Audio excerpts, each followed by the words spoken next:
Otetaan WhatsAppista Androidissa tuo profiilikuva. Ja sehän tapahtuu näin. WhatsApp on auki. Yläoikealta napataan 3 neliöä tuolta. Valitaan asetukset. Ja edelleen profiili. Sitten napautetaan tätä kuvaa, mikä siellä on. Ja sitten joko valitaan, että otetaanko kuva nyt, vai valitaanko joku valmis kuva tuolta galleriasta. Me valkataan nyt tehdään tuolla kameralla. Otetaan kuva. Ja tässä on yksi todella hyvä kuva. Näin. Tulipas muuten nätti. Hyväksytään alaoikealta tuommoisella väkäsellä tää. Tämä on erittäin hyvä kuva. Jonka jälkeen me voidaan vielä rajata sitä.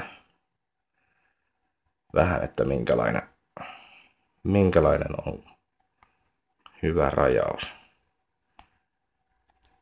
Täydellistä. OK vielä. Ja profiilikuva on vaihdettu.